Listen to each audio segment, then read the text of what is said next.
Have you ever thought, I know exactly why I react like this? So why does it still happen? If you feel frustrated with yourself because awareness hasn't changed anything, this video is for you. Because insight happens in the mind, but reactions live in the body. Mindfulness is one of the most popular illusions of our time. People say, I understand everything. I've already become aware. I know where this comes from. And yet they continue to react in the exact same way, with the same words, the same tone, the same tension in the body. If this feels familiar, watch this video until the end and leave a comment, because this is where real change actually begins. The main illusion of mindfulness is that we confuse understanding with control. Understanding does not mean you can stop yourself. Awareness does not automatically give you choice. Very often, a person truly knows why they react the way they do. It's from childhood. It's from past relationships. I'm triggered by control. I'm afraid of being rejected.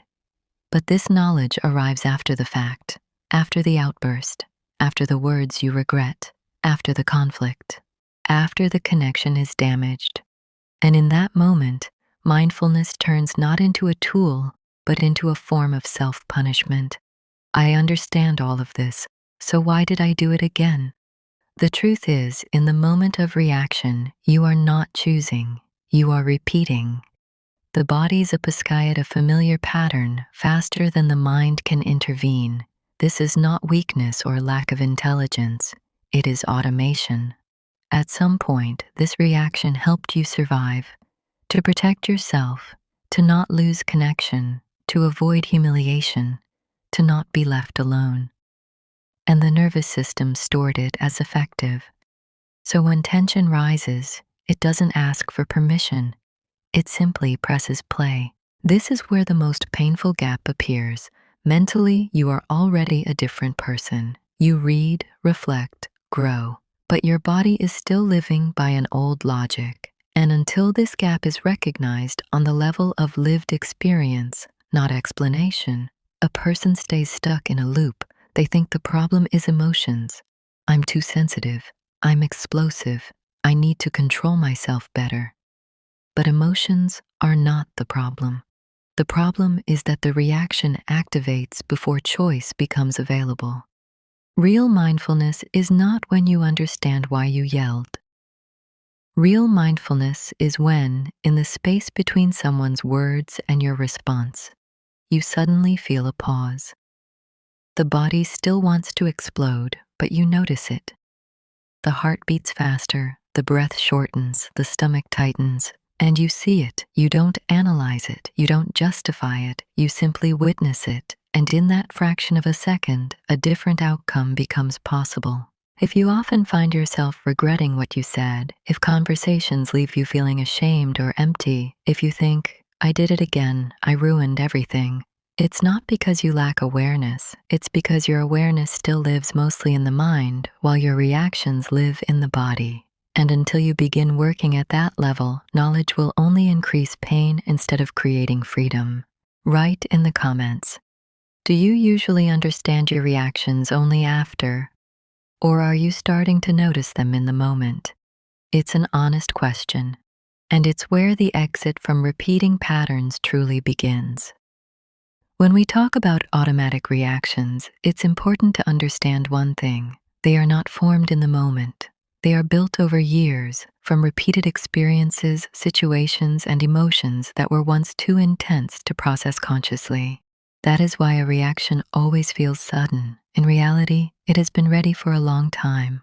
Most people are convinced they are reacting to the present situation, to a partner's words, to a boss's tone, to someone else's behavior. But the truth is, we don't react to what is happening now.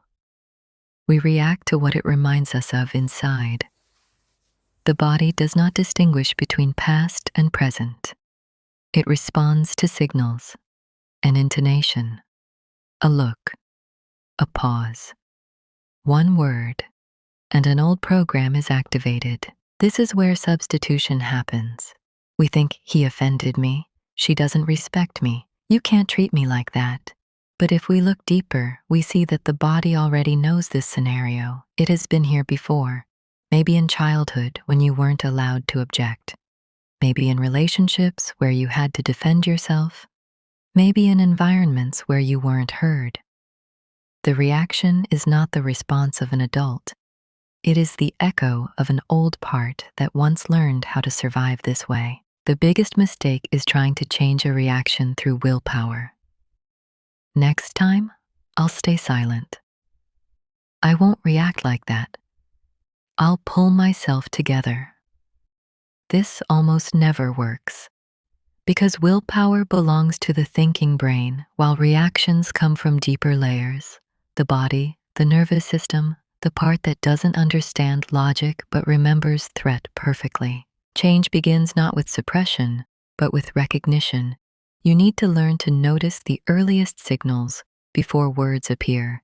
Tension in the jaw, tightness in the chest, a sharp inhale, the urge to interrupt, speech speeding up, right there, at the very beginning. The reaction hasn't taken over yet, and that's where choice becomes possible. Change begins not with suppression, but with recognition. You need to learn to notice the earliest signals before words appear. Tension in the jaw, tightness in the chest, a sharp inhale, the urge to interrupt, speech speeding up, right there, at the very beginning. The reaction hasn't taken over yet, and that's where choice becomes possible. There is an important nuance here. Many people confuse observation with control. They start monitoring themselves harshly, like a guard. There it is again. I'm reacting again. This only increases internal pressure. True observation is soft. It doesn't demand immediate correction. It simply notes, this is happening to me right now, without judgment, without trying to become better, without self-blame. It's essential to understand. An automatic reaction is not your enemy. It was once help. It protected you. It saved you. And as long as you treat it as something bad, it will intensify. Because the nervous system doesn't relax under threat. It relaxes when it is seen and acknowledged. When you begin to relate to your reaction as a signal rather than a problem, everything shifts. Instead of, something is wrong with me, a new question appears. What exactly is being activated in me right now? And this question opens the door to real change. Not fast, not flashy, but stable. That's why working with reactions is not about becoming a calm person. It's about restoring connection with yourself, about reclaiming choice, about reaching the moment where you are no longer forced to repeat what once helped you survive, but no longer serves your life. If you feel like you often live on autopilot, regret your words afterward. Feel like your reactions are stronger than you. This is not a sentence. It's an invitation. An invitation to begin seeing yourself more deeply. And this is where real inner freedom begins. The next step in understanding yourself and your reactions is the practice of observation without judgment. Very often, we confuse mindfulness with self-control. We think that noticing a reaction means we must immediately fix it, rewrite it, or do it right. But real growth begins when we simply notice what's happening without trying to intervene right away. For example, you're talking to someone and suddenly feel tension rising inside. Your heart races, your breathing becomes shallow, you feel the urge to defend yourself or interrupt the other person. The first instinct is to stop yourself, to say something polite or correct. But if you pause and just observe, this is my body reacting this way right now, a transformation begins. You create a space between the stimulus and your reaction, and it is in this space that choice becomes possible. I want to share a real-life example that taught me a lot.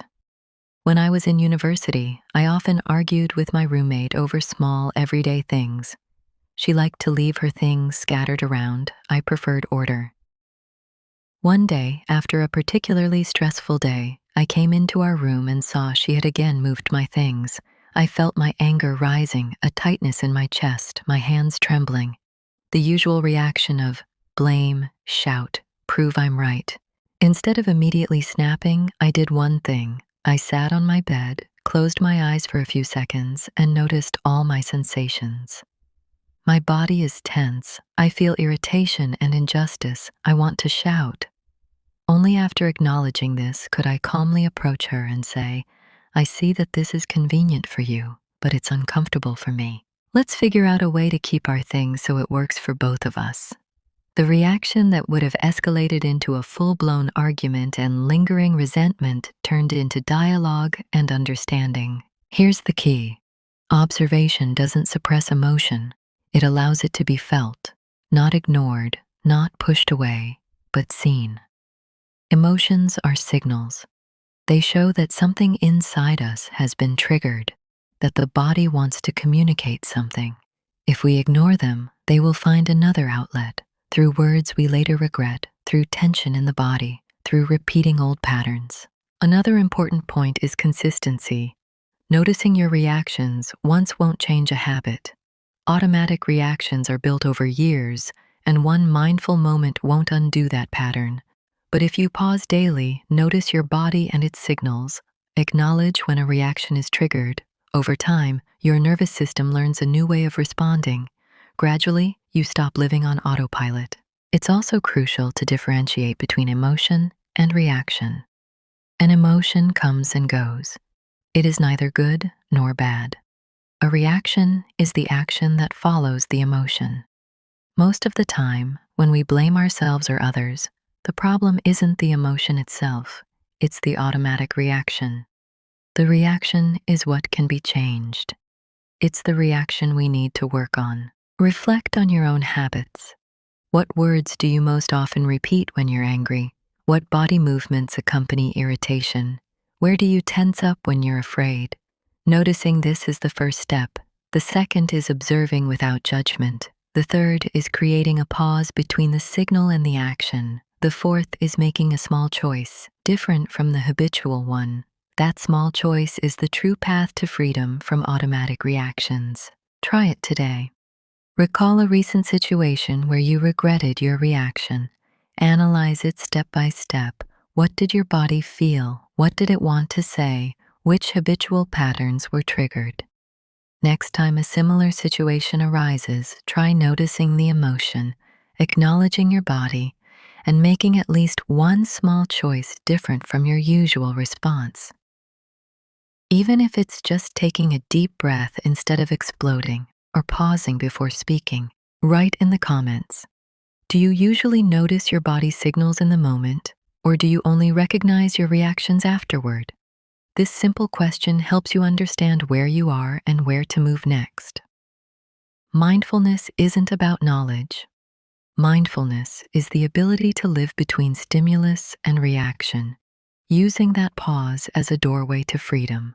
The next step in working with automatic reactions is understanding your triggers and the sources of old patterns. People often think they react to a current situation, someone's words, or external circumstances. In reality, we react to what has already been embedded inside us, our old beliefs, experiences, and fears. These patterns are formed in childhood, when the brain and body were learning to survive. That's why reactions always seem instantaneous and uncontrollable. To change this habit, you need to learn to recognize triggers. A trigger is what sets off an automatic reaction. It can be external, like a tone of voice, a glance, a gesture, a word, or internal. Fatigue, feelings of inadequacy, fear of rejection. It's important to understand that a trigger is neither good nor bad. It's simply a signal. A trigger says, an old pattern is being activated. Pay attention. For example, imagine this situation. You're at work and a colleague unexpectedly criticizes your project. Immediately, irritation arises, along with the urge to defend yourself or respond sharply. This is a classic trigger. The situation activates an old behavior pattern from times when you were ignored or judged. If you don't notice the trigger, the reaction is automatic, and the words you say could damage relationships, career, or reputation. Remember, recognizing the trigger is the first step. The second is stopping before reacting. Here we return to the pause practice we discussed earlier. Even 3 or 4 deep breaths can create a space between stimulus and reaction, and in that space, choice becomes possible. You can allow the emotion to exist, but not let it dictate your actions. Let me share a real-life example that illustrates this.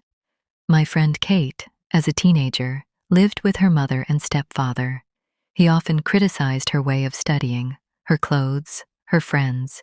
Each comment would trigger strong reactions in Kate: tears, yelling, accusations.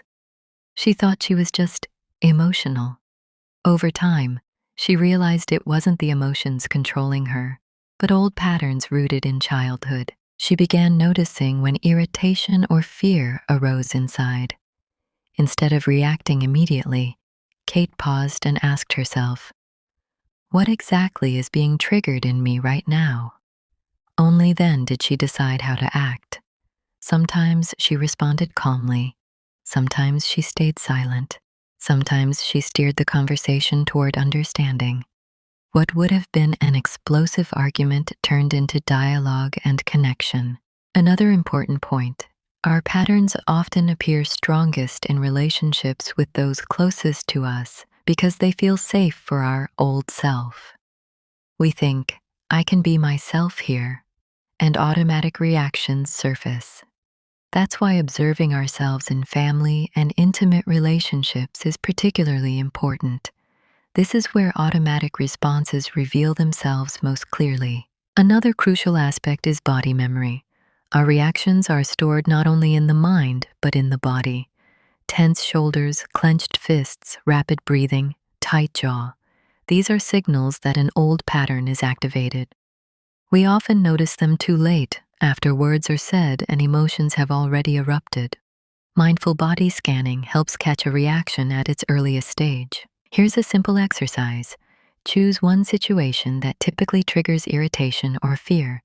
Recall how your body felt, what you wanted to do, and what habitual thoughts arose. Sit quietly and relive it as an observer. Feel the body, the emotion, the thoughts, but do not act. This allows your nervous system to rewrite the old pattern.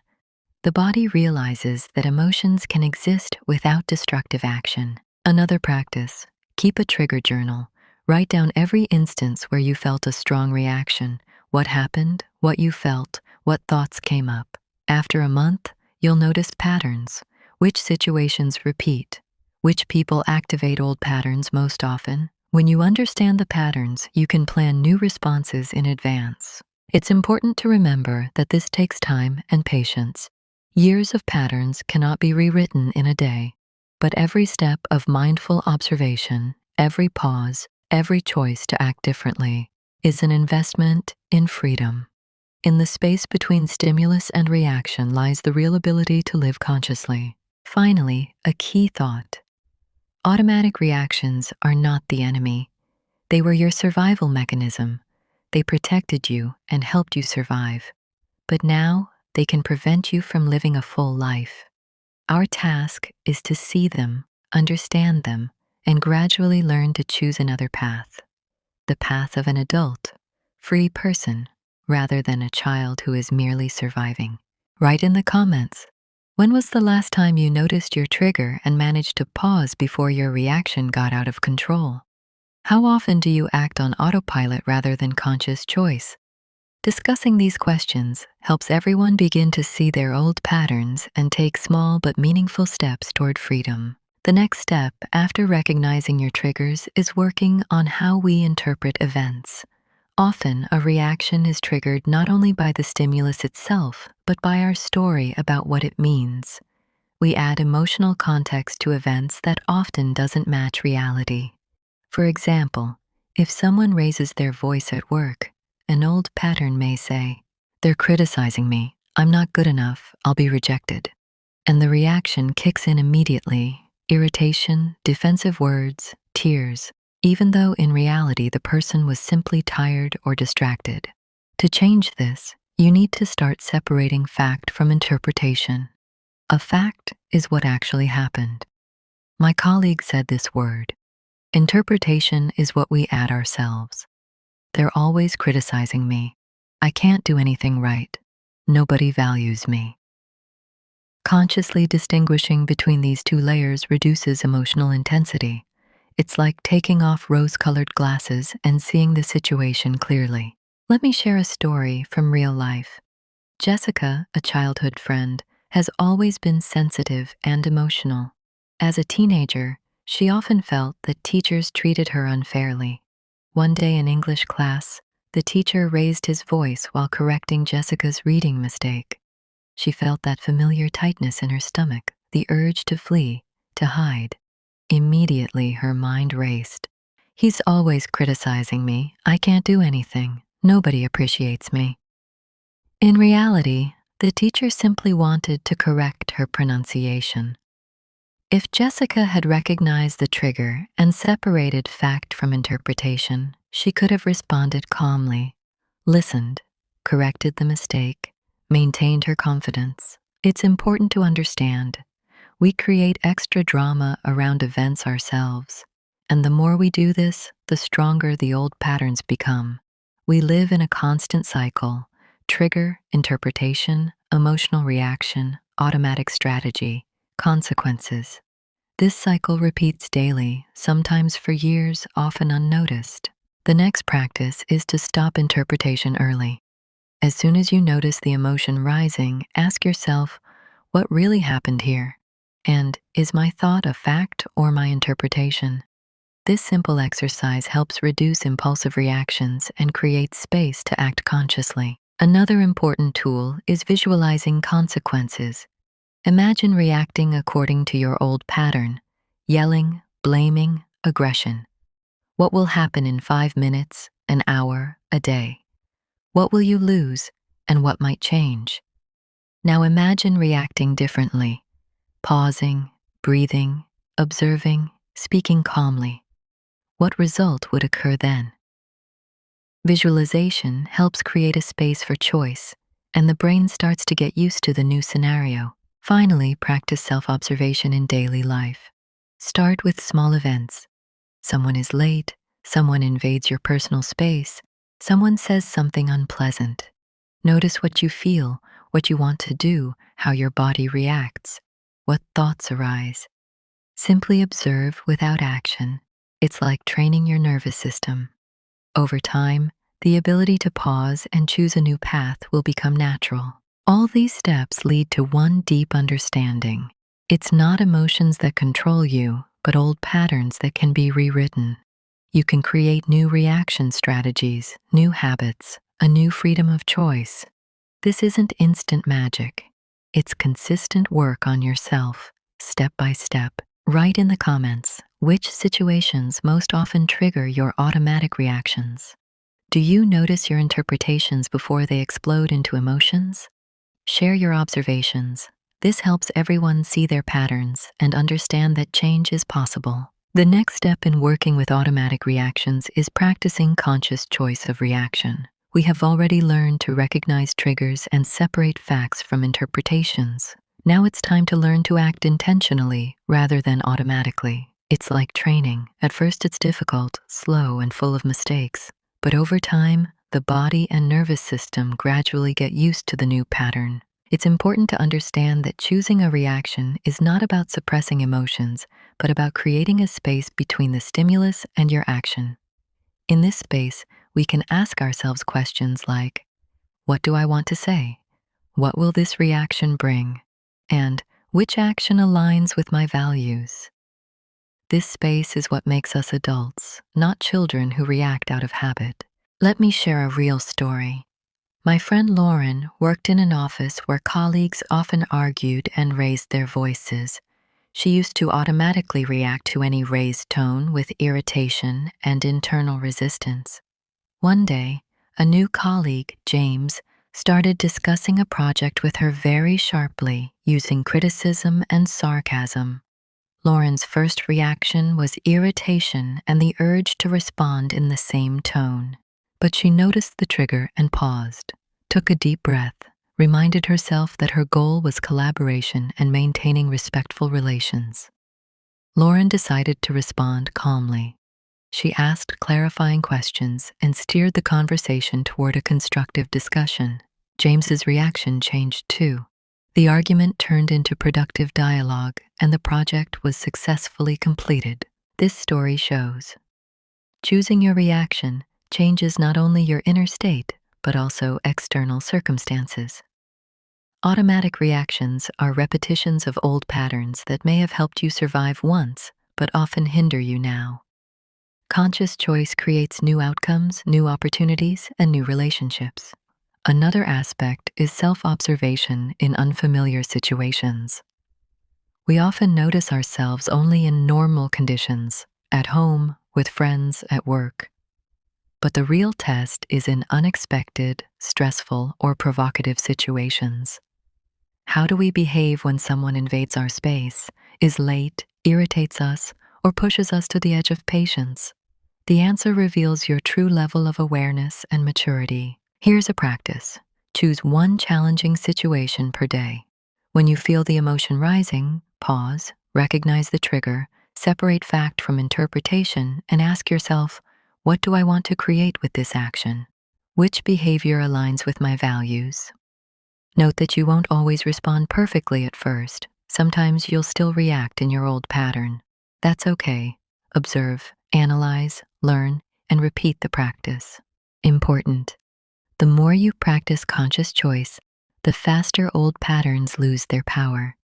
The nervous system learns, this is not a threat.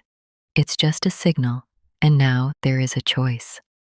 Over time, the pause becomes natural, reactions become more mature, and consequences less destructive. Write in the comments, when was the last time you consciously chose a reaction instead of reacting automatically? How did it affect the situation? Sharing this helps other viewers see the value of the practice and understand that change is possible through attention and consistent self-work. The next step, after learning to notice your triggers and choose your reactions, is working with persistent behavioral patterns.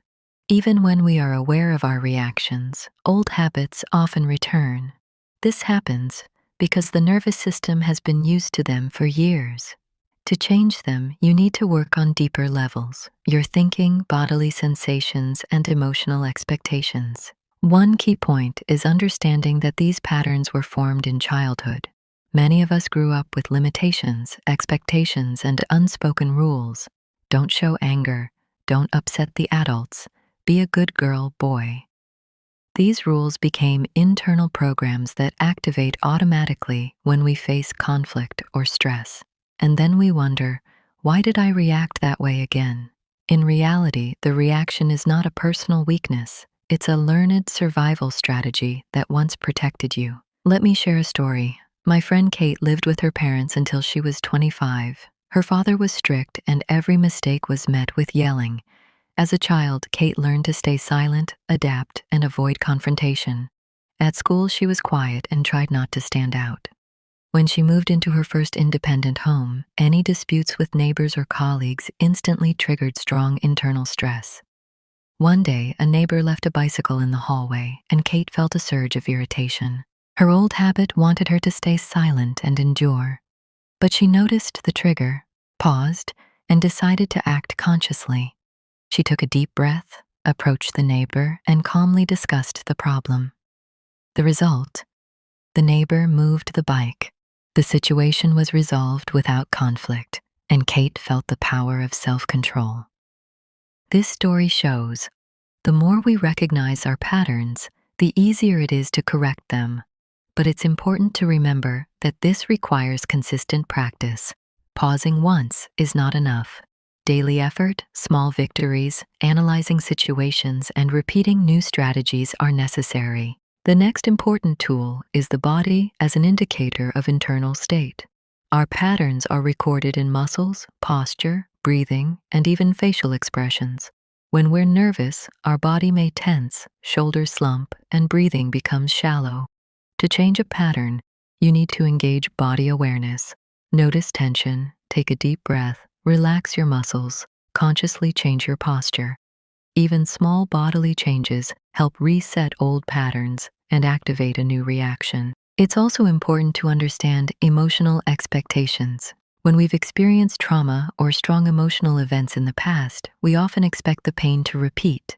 The brain prepares for a negative reaction in advance, and the pattern triggers instantly. Mindfulness and body work help notice this signal before the emotion escalates into a reaction. Another key point is support from your environment. When working on your patterns, it's very helpful to discuss your observations with people you trust. Share what you noticed, what new reactions you tried, what worked and what didn't. This not only strengthens the process, but also helps you see your changes from the outside. At the end of this block, I want to emphasize, old patterns won't disappear on their own. They need to be replaced with new habits and conscious actions. Every day you make a choice. Repeat the old reaction or apply a new strategy. And the more often you choose awareness, the faster you'll rewire your reactions, create new results, and improve your life. Write in the comments, what old patterns interfere with you the most? What new strategies have you already tried? And what worked best? Sharing this will help viewers see that self-work is possible and brings real results. The next stage of working with automatic reactions is forming habits of conscious behavior through practice and repetition. Awareness and understanding of your triggers is only the beginning. True change happens when you start systematically replacing old reactions with new, conscious actions. It's important to understand our behavior is reinforced through regular repetition. Doing something once does not change deep-seated patterns. Old habits were formed over years, so new ones require consistent training. Think of it like exercising. Muscles and the nervous system gradually get used to new movements. The same goes for reactions. The more you practice conscious responses, the more natural they become. Let's look at an example from real life. My friend Maggie used to react with irritation and sharpness to criticism at work. Any comment from a colleague triggered internal tension, a racing heart, and a sharp reply. After a particularly unpleasant conflict with her manager, she realized that this approach was holding back her career. Maggie decided to change her strategy. Every day, she chose one situation where she would usually get irritated and deliberately practiced calm observation and constructive response. At first, it was difficult. Her body and emotions pulled her toward old habits, and her thoughts replayed familiar patterns. But Maggie persisted. She took deep breaths, asked herself, what do I want to achieve with this reaction? And what action aligns with my values? Within a few weeks, her behavior changed. Colleagues started seeing her as reliable and balanced. Conflicts were resolved faster, and Maggie felt confident and in control of herself. This story shows that new patterns form only through active practice, not passive awareness. The more you train, the less power your old habits have over you. The next tool is keeping a self-observation journal. Record situations, triggers, your reactions, and the outcomes. This helps identify recurring patterns and see where you've already begun acting consciously. It's important not just to log events, but to analyze the emotions and physical sensations connected to them.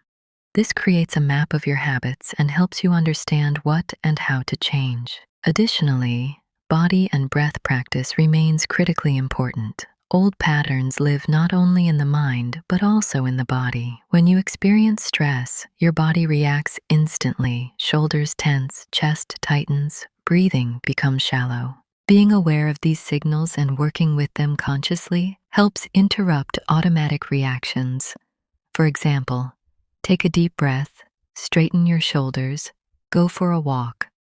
Physical movement changes the nervous response and creates space for a conscious choice. Another method is visualizing new behavior. Before a challenging situation, close your eyes and imagine responding calmly, steadily, and confidently. Mentally rehearse the scenario and feel how your body reacts with the new approach. The brain treats this as practice, and over time, the new reaction becomes habitual. Finally, it's important to let go of self-criticism. Old patterns won't disappear instantly, and sometimes you'll revert to your usual reaction. Don't scold yourself, don't blame yourself, just observe and analyze what worked and what didn't. It's a process, and every conscious action is a step toward a new habit. Try this exercise. For a week, pick one habitual situation where you would usually react automatically. Notice your emotions, body, and thoughts. Pause. Ask yourself, what action aligns with my values? And respond consciously. At the end of the week, write down the results. What worked? Where were the difficulties? And how your state changed. So, we've gone through 6 key insights: how to see, listen, truly hear, notice reactions, and manage them. Every conscious action is a step toward freedom from automatic patterns, toward more harmonious relationships with yourself and those around you. Remember, change doesn't happen instantly, and old habits will test your patience. But if you practice mindfulness, observe yourself, and choose new reactions, you gradually become someone who doesn't repeat old mistakes, but consciously creates their life. Try a small practice today. Notice one situation where you usually react automatically. Pause, take a deep breath, and choose a conscious response. Observe the difference in yourself and how others respond to you. Life is a journey of learning. Enjoy every moment because we are here to learn. A new video is coming tomorrow, so make sure to subscribe so you don't miss it.